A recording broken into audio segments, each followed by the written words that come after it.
Hello focus, मैं हूं सोमनाथ दास और आप देख रहे हैं हमारा यूट्यूब चैनल मार्केट शाला पर आज का पोस्ट मार्केट एनालिसिस। मार्केट्स आज बेहतरीन तरीके से परफॉर्म करते हुए क्लोज हुए। मोर और लेस हर कोई सेक्टर अच्छा परफॉर्म किया। एफएमसीजी पे थोड़ा सा दबाव रहा। एफएमसीजी से रिलेटेड जो स्टॉक्स थे उनमें थोड़ा सा दबाव रहा। और बाकी सारे सेक्टर जो कि अभी हम डिटेल में डिस्कशन और चार्ट पे देखेंगे भी, सबने बहुत ही बेहतरीन तरीके से आज परफॉर्मेंस दी। और इंडिकेशन जो फर्दर है वो सिर्फ इसी चीज़ का इंतज़ार हो रहा है कि यूएस मार्केट का जो जैक्सन होल सिंपोजियम है वहाँ से कुछ पॉजिटिव खबरें निकल के आए। पूरा वर्ल्ड वाइड मार्केट उसी के फेर में लगा हुआ है कि कुछ अच्छी खबरें निकल के आए यहाँ से, क्योंकि सब कुछ काफ़ी पॉजिटिव ही जा रहा है। इधर जो जियोपॉलिटिकल टेंशन का एक इशू था वो भी कहीं ना कहीं रिलीज होते हुए दिखाई दे रहा है। जो पूरी दुनिया का सरपंच जिसे बोलते हैं यूएस, उन्होंने बड़ा ही क्लियरली इज़राइल और अरब कंट्रीज में जो टेंशन चल रहा है उसको लेकर के क्लियर जो है अपना एक मैसेजिंग दे दिया कि भाई अब आप जो है इस चीज़ को किसी भी तरीके से वाइंड अप करें, अदरवाइज चीज़ें जो हैं हाथ से कंट्रोल से निकल जाएंगी। Then nobody will be able to control that. So that way things are being cooled down. So this is also something which is good for the stock market performances, right? तो मोर और less अभी चारों तरफ तो हर जगह positivity ही समझ में आ रही है, जब तक कि कोई नेगेटिव न्यूज़ नहीं आ जाती है। तो कहीं अब नियर टर्म में कहीं ब्रेक लगता हुआ दिखाई नहीं दे रहा है परफॉर्मेंस के स्टॉक मार्केट की परफॉर्मेंसेस के ऊपर। सो बने रहें अपने पोजीशंस के साथ और इस ट्रेंड को एंजॉय करते रहें। अच्छे स्टॉक्स अपने पोर्टफोलियो के अंदर रखें और इंट्राडे ट्रेडर्स को हर बार एक ही मेरा मैसेज होता है कि मार्केट जैसा उस पर्टिकुलर डे में है उस पर्टिकुलर डे के हिसाब से, अपने सेटअप के हिसाब से मार्केट को प्ले करें। मत घबराएं स्टॉप लॉसेस लेने से, मत घबराएं अगर आपके स्टॉप लॉसेस ट्रिगर हो रहे हैं।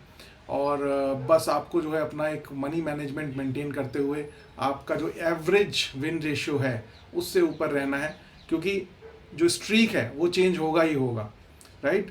तो उसका मार्केट से कोई लेना देना नहीं कि मार्केट आज बढ़ रहा है तो आप एज अ इंट्राडे ट्रेडर पैसा बना के निकलेंगे, या फिर मार्केट गिर रहा है तो आप एज अ इंट्राडे ट्रेडर पैसा गंवा के निकलेंगे। क्योंकि इंट्राडे में जो है स्ट्रैटेजी एकदम एंटायरली डिफरेंट होती है। उसमें डिपेंड करता है कि मार्केट पूरे दिन में किस तरीके से जो है मूव कर रहा है और वो आपके सेटअप के अंदर आपको बेनिफिट दे पा रहा है कि नहीं दे पा रहा है। अल्टीमेटली जो इंट्राडे ट्रेडिंग का आउटकम आता है इन टर्म्स ऑफ प्रॉफिट, वो आता है आपके सेटअप को रिलीजियसली फॉलो करने की वजह से।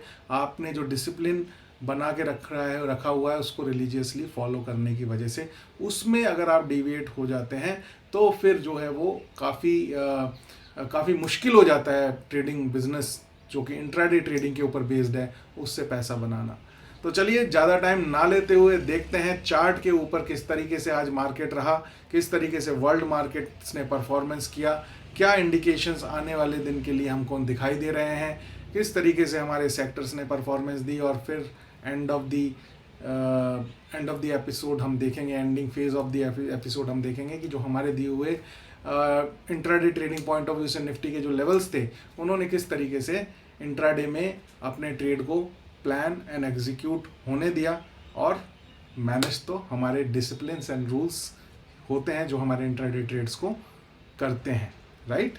चलिए, क्या मैनेज, राइट? मैनेज करना is something which is in the hand of the rules which you have made to run a particular setup। आपका जो सेटअप है उसके जो रूल्स हैं उससे जो है आपकी इंट्राडे ट्रेड मैनेज होती है, ना कि आप खुद उसको करते हैं। आप खुद करेंगे तो डिस्क्रिशनरी हो जाएगा और फिर जो है कोई बिना रूल के इंट्राडे ट्रेड्स को मैनेज करना is next to impossible, right? आपके हाथ में प्लान एंड एग्जीक्यूशन है एज पर द रूल्स।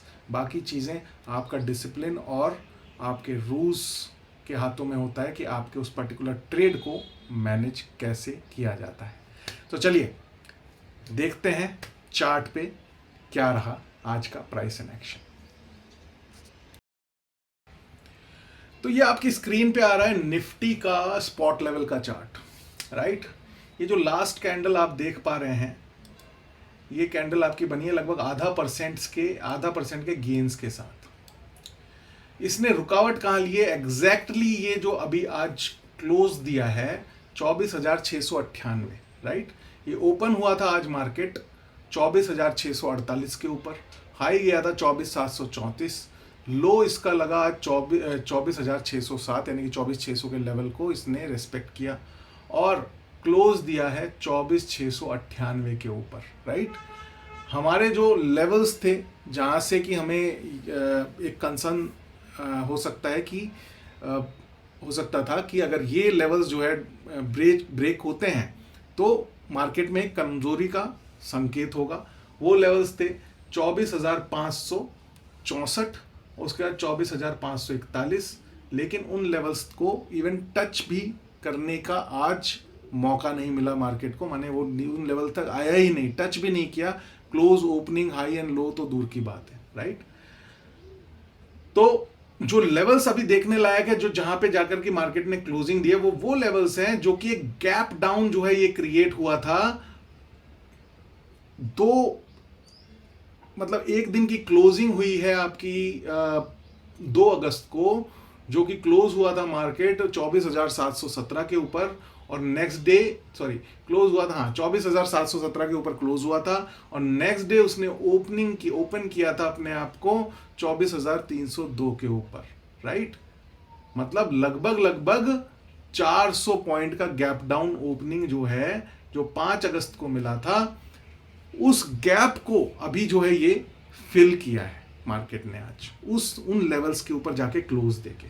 तो अब उसके बाद जो नेक्स्ट रेजिस्टेंस जो मुझे समझ में आ रहा है वो है लेटेस्ट हाई यानी कि जो 25,078 का हाई बनाया था। हालांकि उससे पहले भी एक गैप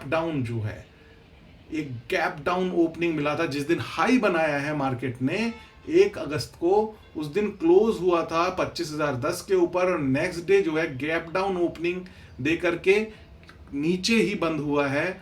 वो लेवल था 24,789, लगभग आप ये मान के चलें कि 300 पॉइंट नीचे का गैप डाउन बना के, तो ये गैप भी फिल होना बहुत जरूरी है। तो एक गैप फिल हो गया है, दूसरा गैप अभी फिल होना जरूरी है। हमारे जो प्राइस एंड एक्शन की जो लैंग्वेज होती है, टेक्निकल चार्ट एनालिसिस की लैंग्वेज होती है, ये गैप्स जो हैं फिल होना बहुत इंपॉर्टेंट माना जाता है। जो एक गैप, जो बड़ा गैप था वो फिल हो चुका है और एक छोटा गैप और बचा है जो कि उन लेवल्स पे जब मार्केट जाएगा, यानी कि 24,855 के ऊपर जब मार्केट जाएगा, तब वो गैप को फिल होने का टाइम आएगा और फिर वो गैप एक बार फिल होता है तो नए हाइज बनाने की तरफ हम लोग अग्रसर हो जाएंगे। तो ये ऊपर कुछ रेजिस्टेंसेस दिखाई दे रहे हैं, नीचे सपोर्ट बहुत ही स्ट्रांग है। 20 day, 50 day, 100 and 200 day exponential moving average सभी नीचे हैं और उससे पहले जो है लास्ट वीक के हाइज हैं जो कि प्रोटेक्ट कर रहे हैं मार्केट के लेवल्स को। तो market is in very good hands and we are expecting very good performance in coming days ahead, right.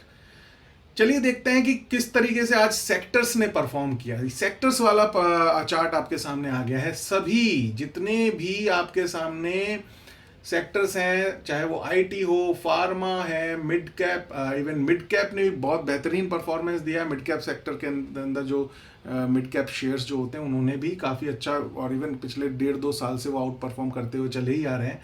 आज उनकी परफॉर्मेंस भी काफ़ी अच्छी रही। उनकी परफॉर्मेंस अच्छी रहने की वजह से मार्केट ब्रेड्थ भी काफ़ी हेल्दी रही, राइट। एनर्जी सेक्टर ने बहुत अच्छे से परफॉर्म किया। एक सेक्टर जो मुझे दिखाई दे रहा है यहाँ पे जिसने कि थोड़ा निराश किया है वो है एफएमसीजी सेक्टर। डिफेंसिव सेक्टर थोड़ा बोला भी जाता है इसको, जब मार्केट में हर कोई गिर रहा होता है तब ये एफएमसीजी जैसे जो सेक्टर्स हैं वो ही आकर के मार्केट को डिफेंड करते हैं। तो आज जो है थोड़ा सा प्रॉफिट बुकिंग का दिन था एफएमसीजी सेक्टर के अंदर। Otherwise infra, finance, auto, finance ने काफ़ी दिनों के बाद बहुत अच्छा जो है एक अप मूव दिया है, जिसमें कि फाइनेंस कंपनीज हैं, एनबीएफसीज हैं, बैंक्स हैं, इन्होंने काफ़ी अच्छा आज परफॉर्म किया है। और ऑटो सेगमेंट ने भी आज अच्छा परफॉर्मेंस दिया है। रियलिटी सेक्टर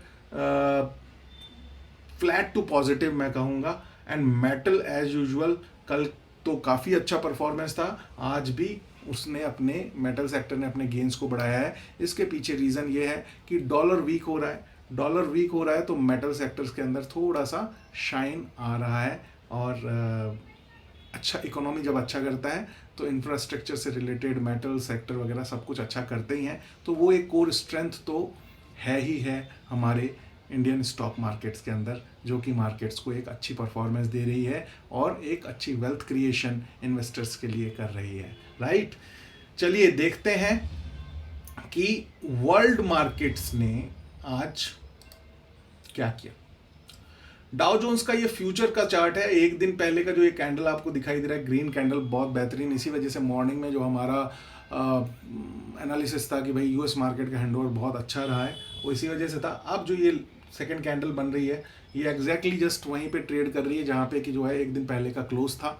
और हम ये एक्सपेक्ट करके चल रहे हैं कि जैसे ही मार्केट ओपन होगा यूएस मार्केट, और वहाँ से कुछ अच्छी खबरें, पॉजिटिव खबरें जो भी आती है, कि न्यूट्रल भी आता है तो भी मार्केट का ट्रेंड जो है, मोमेंटम जो है, बहुत ही स्ट्रॉन्ग मोमेंटम के साथ जो है ऊपर की तरफ मार्केट जा रहा है, US market, which is good for the world wide markets as well, right.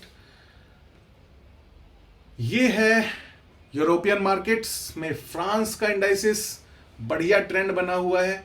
हालांकि अभी 3 एक्सपोनेंशियल मूविंग एवरेजेस को अभी इसे फाइट करना बाकी है, 50, 100 एंड 200। 20 को इसने बीट कर लिया है डिसाइसिवली, और जोर लगा रहा है कंटिन्यूसली, अपना ट्रेंड को अपवर्ड साइड में लेके रखा हुआ है। जो लास्ट हाई जहाँ से ये मार्केट गिरा था फ्रांस का, that is far ahead from here, but एक बार ये एक्सपोनेंशियल मूविंग एवरेजेस को ब्रीच करके ऊपर जाएंगे ये लेवल्स तो और भी अच्छा करेंगे। बट मीनवाइल एक जो हम अगर एक सिग्नल अगर लें यूरोपियन मार्केट में, फ्रांस का market is doing well, which is good for the emerging markets as well, right. ये है जर्मनी का मार्केट। हालांकि आज थोड़ा सा जो है इसने अपने गेंस को लूज किया है 0.07%, बट जो पिछले 5 अगस्त से लेके अभी तक के 5 या 6 अगस्त से लेके अभी तक के जो प्राइस एंड एक्शन के फॉर्मेशंस हैं, वो बहुत ही एग्रेसिवली अपवर्ड मोमेंटम की तरफ है। तो जिस तरीके से इतना एग्रेसिव अपवर्ड मोमेंटम हो रहा है, तो कहीं ना कहीं थोड़ा बहुत प्रॉफिट बुकिंग आना बनता है। लेकिन पिछले 10-15 दिन का जो है मोमेंटम पॉजिटिव साइड पे, अपवर्ड साइड पे जो है ट्रेंड कर रहा है, विच इज़ गुड, राइट। फुटसी यानी कि यूके का स्टॉक एक्सचेंज आज थोड़ा आज जो है प्रॉफिट बुकिंग के दायरे में रहा है, लगभग 0.5% इसने अपने गेंस को लूज किया है कल की एक ग्रीन कैंडल के बाद। हालांकि पिछले 4 दिन से थोड़ा सा यहाँ पे कंसोलिडेशन दिखाई दे रहा है, ना गिर रहा है ना बढ़ रहा है, इसका मतलब सांस ले रहा है, राइट, जो कि ज़रूरी है। जिंदा रहने के लिए सांस लेना बहुत ज़रूरी है। तो ये मार्केट अभी आपको सांस लेता हुआ दिखाई देता है। मैं इसलिए भी समझा रहा हूँ जिससे कि आप जो है प्राइस एंड एक्शन को समझना, सेंस करना सीखें, राइट। 3-4 दिन से एक ही जगह पे ऊपर जा रहा है, नीचे आ रहा है, ऊपर जा रहा है, नीचे आ रहा है, मतलब वो वहाँ पे टाइम बिता रहा है, बेस बना रहा है, और वहाँ से जो है फिर एक अगर ट्रेंड मेंटेन रहता है, न्यूज़ फ्लो पॉजिटिव रहता है, तो फिर एक और फिर मोमेंटम स्टार्ट होगा towards the upward side, right. क्योंकि ये एक ऐसा इंडेक्स है जिसने कि अपने सारे एक्सपोनेंशियल मूविंग एवरेजेस को ब्रीच करके उनके ऊपर है। तो सपोर्ट लेवल बहुत सारे हैं, सारे मेन सपोर्ट लेवल अब जो करंट लेवल्स हैं उसके नीचे हैं, जो कि एक प्रोबेबिलिटी को पावर देता है कि यहाँ से ये इंडेक्स ऊपर ही जाएगा, नीचे जाने के लिए बहुत मेहनत करनी पड़ेगी बेयर्स को, राइट। और ओवरऑल जो है world wide markets if are doing well, then what is the reason this UK market is not going to do well? So overall European markets are doing well, US markets are doing well, and Japanese market को हम देख लेते हैं। Trend line जो हमने एक पहले लगभग 6 अगस्त के आसपास ही जो है हमने ये ट्रेंड लाइन जो बनाई थी, वहाँ से उसी ट्रेंड लाइन को देखिए रिस्पेक्ट करते हुए कंटिन्यूसली कोशिश कर रहा है किसी भी तरीके से जो है। अब जो 2 एक्सपोनेंशियल मूविंग एवरेजेस रह गए हैं जिनको जो कि टक्कर दे रहे हैं, रेजिस्टेंस बने हुए हैं 50 एंड 100 डेज का एक्सपोनेंशियल मूविंग एवरेज, और 2-3 दिन से कंटिन्यूसली टक्कर दे रहा है। और जब इतना जो है शिद्दत के साथ जब कोई लेवल जो है किसी मूविंग एवरेज को टक्कर दें, चाहे ऊपर की तरफ चाहे नीचे की तरफ, तो कहीं ना कहीं जा कर के एक रेजिलियंस जो है दिखाई देता है, जहाँ से कि वो उस रेजिस्टेंस को तोड़ के आगे निकलने की प्रोबेबिलिटीज़ बढ़ती हैं, और कमिंग डेज में हम हो सकता है ऐसा होते हुए देखें भी, जो कि दिख रहा है चार्ट के ऊपर। तो Japanese market is also giving good signals, right. India VIX जो कल का क्लोज था, इंडिया का जो वॉलेटिलिटी इंडेक्स है वो था 14.31, और आज जो है 14 के लेवल्स को भी ब्रीच करके 13.82 पे क्लोज हुआ है। इंट्राडे में का और भी गिरा था, जिसकी वजह से एक स्ट्रेंथ मार्केट में दिखी। And this is as I always say, बढ़ता हुआ मार्केट और गिरता हुआ VIX always give a strength और decisive signal from the price and actions point of view, right. तो जो ये बढ़त हम देख रहे हैं, ये एक सॉलिड बढ़त है, जो कि हमारा ये वॉलेटिलिटी इंडेक्स जिसको कि आपके सामने प्रूव कर रहा है, right. So India VIX is also giving a very good signals. तो अब इससे क्या निकल के आया? निकल के ये आया कि आने वाला कल भी उतना ही उज्जवल है जितना कि आज और कल था। और मीनवाइल ओवरनाइट है, ओवरनाइट कोई भी अगर कुछ नेगेटिव न्यूज़ भी आता है, तो भी जब मार्केट में आप एक स्ट्रेंथ लेके जाते हैं, तो स्ट्रेंथ जो है कहीं ना कहीं उस नेगेटिविटी को डाइजेस्ट करने की कोशिश करती है। और अगर वीकनेस लेके जाते हैं, तो छोटी सी भी नेगेटिविटी उसको एकदम जो है बड़ा करके जो उस प्रॉब्लम को दिखाती है। तो जो मार्केट जो उस टाइम पे क्या होते हैं, बहुत बुरी खराब तरीके से परफॉर्म करते हैं, बहुत खराब तरीके से गिरते हैं। लेकिन अगर स्ट्रॉन्ग मार्केट के अंदर कोई छोटा मोटा न्यूज़ नेगेटिव आ भी जाए, तो भी वो कहीं ना कहीं उसको डाइजेस्ट करने की कोशिश करता है। जैसे कि आज HCL का एक न्यूज़ था कि भाई उनके CFO ने रिज़ाइन कर दिया, दूसरे CFO ज्वाइन कर रहे हैं। सब जगह जो है सबने कमेंट्री चलाना शुरू कर दिया कि साहब अब तो जो है आज मार्केट में इस स्टॉक के लिए गड़बड़ होगा। लेकिन सेक्टर स्ट्रांग है, राइट, कंपनी स्ट्रांग है। शुरुआती फेज में, शुरुआती 40-50 मिनट में 0.02% ऐसा कुछ जो है थोड़ा बहुत अपना एक प्रॉफिट बुकिंग टाइप जो वीक हैंड्स हैं उन्होंने दिखाया, और उसके बाद जो है आज बढ़ के बंद हुआ। तो स्ट्रॉन्ग मार्केट की ये खासियत होती है, स्ट्रॉन्ग कंपनीज की ये खासियत होती है कि जिसके अंदर स्ट्रेंथ है तो वो कहीं ना कहीं झटके को झेलेगा भी, और जब स्वस्थ हो जाता है, जब चीज़ें उसके फेवर में होती है, तो एज कंपेयर टू अदर्स जब वो बढ़ेगा तो ज़्यादा बढ़ेगा, राइट। ये है alpha generation from the market. I hope मैं कनेक्ट कर पाया हूँगा जो मैं समझाने की कोशिश कर रहा हूँ, राइट। अब बारी आती है कि आज का हमारा प्री मार्केट एनालिसिस क्या था। ग्रीनरी था। US market was strong, US bond yield was 3.86, India VIX 14.31 का जो है हमें हैंडओवर मिला था। इंडियन स्टॉक मार्केट का सेंटिमेंट बुलिश साइड पे था, और बुलिश क्लोजिंग भी दिया इंडियन स्टॉक मार्केट ने। निफ्टी एंड बैंक निफ्टी के लेवल्स हमने रेजिस्टेंस एंड सपोर्ट के दे रखे थे इंट्राडे ट्रेडर्स के पॉइंट ऑफ व्यू से। इंट्राडे में दोनों साइड ट्रेड के लेने के लिए देखना चाहिए था, और पोजिशनल ट्रेड में बुलिश रहना चाहिए था, जो कि मार्केट ने आज प्रूव भी किया, राइट। निफ्टी फ्यूचर्स जिसको कि हम execute and planning and execution जिसका हम देखते हैं, उसमें रेजिस्टेंस लेवल थे 24,661, 24,809, 25,133। सपोर्ट लेवल थे 24,533, 24,421 और 24,305 के ऊपर। चलिए देखते हैं किस तरीके से निफ्टी ने हमें आज ट्रेड करने का मौका दिया। निफ्टी का फ्यूचर का चार्ट है 3 मिनट का, राइट, 3 मिनट का चार्ट है। और मैं यहाँ पे एक हमारी जो बैटल फील्ड है वो तो मुझे तो दिखाई दे रही है, आपको भी जिससे कि दिखाई दे, तो मैं यहाँ पे एक लाइन ड्रॉ कर लेता हूँ। यहाँ से मार्केट जो है गैप अप ओपनिंग दिया, और जहाँ पे ओपनिंग दिया एक बार को मैं आपको थोड़ा सा इसको श्रिंक करता हूँ कि यहाँ पे 2 लेवल्स ही थे, 2 या 3 लेवल्स थे जो हमको दिखाई दे रहे थे, 24,809, 24,661 और 24,533, और 24,421 भी नीचे कुछ दिखाई दे रहा था। तो मार्केट ने गैप अप ओपनिंग दिया। नीचे का जो लेवल्स हमारे सामने दिखाई दे रहा था 24,533, और ऊपर जो लेवल दिखाई दे रहा था 24,661। 24,661 पे आए तो पहली 3 मिनट की कैंडल को हमें लीव करना था। अगली कैंडल और 3 मिनट हमें मिल जाते हैं तो हम जो है 24,661 का शॉर्ट साइड का ऑर्डर भी लगा सकते हैं और 24,533 का लॉन्ग साइड का ऑर्डर भी लगा सकते हैं। दोनों में से जो पहले एग्जीक्यूट हो जाए वो दूसरे वाले को हमें रिमूव कर देना है जब तक कि पहली ट्रेड ओवर नहीं हो जाती। तो हमें जो है मौका मिला लगभग यहाँ पे टाइम था उस टाइम पे 9:33 पे 24,661 को हिट किया नीचे से जाके प्राइस ने। तो वहाँ पे हमारी शॉर्ट साइड का ऑर्डर लगा हुआ था और हमने 50 पॉइंट्स के स्टॉप लॉस के साथ 100 पॉइंट्स के टारगेट के साथ इसको हमारा ट्रेड लॉक हुआ और 4-5 कैंडल यानी कि लगभग 9:48 पे हमारा स्टॉप लॉस हिट हुआ।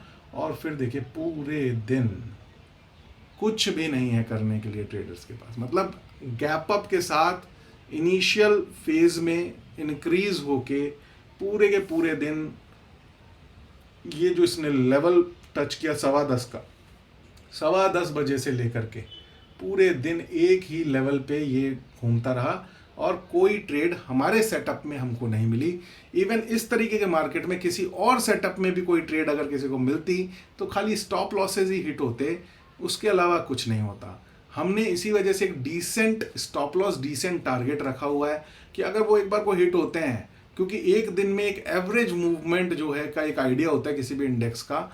इसी वजह से हम जो है बैंक निफ्टी के अंदर जो है हमारा ये डबल होता है, क्योंकि डबल का टारगेट होता है, यानी कि 200 का टारगेट और 100 का स्टॉप लॉस। निफ्टी के अंदर हम ये 50 का स्टॉप लॉस और 100 का टारगेट लेकर के चलते हैं, क्योंकि अगर ये एक बार हिट हो गया तो मोर और लेस आप देखोगे ज़्यादातर जो है पूरे दिन फिर आपको अपने लेवल्स के ऊपर ट्रेड करने का मौका मिलेगा नहीं।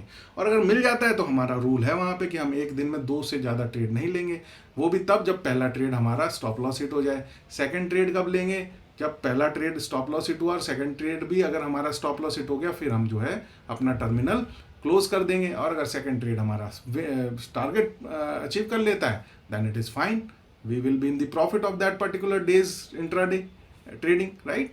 तो ये हमारा सेटअप में आज हमको ये फेस करने को मिला और इसको हम अपने ट्रेड बुक में लिखेंगे, क्योंकि हमारा जो टारगेट है वो है 100 ट्रेड्स का। अभी 12 ट्रेड हुए हैं, 88 ट्रेड्स तक जाना है, तब जाकर के आपको समझ में आएगा कि ट्रेडिंग बिजनेस किस तरीके से काम करता है। यहाँ पे हम आज की डेट डाल दें पहले, 20/8/24 ट्रेड हमने किया निफ्टी और आज फिर हमारा कंटिन्यूसली तीसरे दिन स्टॉप लॉस हिट हुआ, यानी कि ड्रॉ डाउन हमारा बैक टू बैक 3 डेज का हो गया।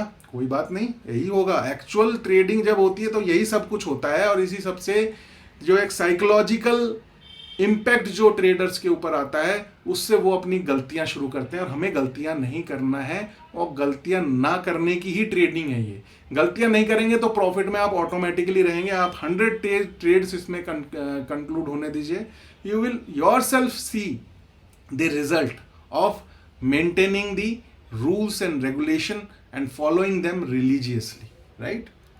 नंबर ऑफ टोटल ट्रेड्स हो गए 13, विनिंग ट्रेड्स 6 ही हैं, लेकिन अब हमारा लूजिंग स्ट्रीक बढ़ने लगेगा। 7 -7 पे आ गए हैं। हमारा स्ट्राइक रेट 46%, 46.2% है, लेकिन क्या हम नुकसान में हैं? देख लेते हैं।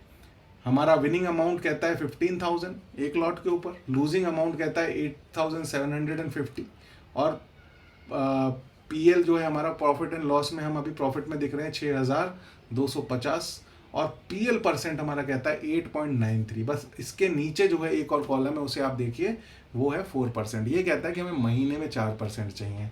8.93 तो मार्केट ने दिया है, वो हमारा हमें मिल गया तो बहुत अच्छी बात है, नहीं मिला तो हमारी जो रिक्वायरमेंट है वो 4% की है।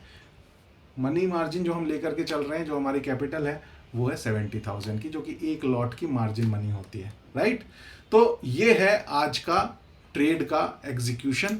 और यहाँ से आपने क्या सीखा? यहाँ से आपने ये सीखा, चाहे कुछ भी हो जाए अपने रूल्स को ब्रीच नहीं करना है, रूल्स को रिलीजियसली पकड़ के रखना है, क्योंकि यही वो रूल्स हैं जिन्होंने आपको ये प्रॉफिट परसेंटेज जो आप देख रहे हो ये दिलाया है, और आगे जाके भी आपको जो प्रॉफिट में रखेंगे यही रूल्स रखेंगे। अपने मनी मैनेजमेंट को नहीं भूलना है, राइट।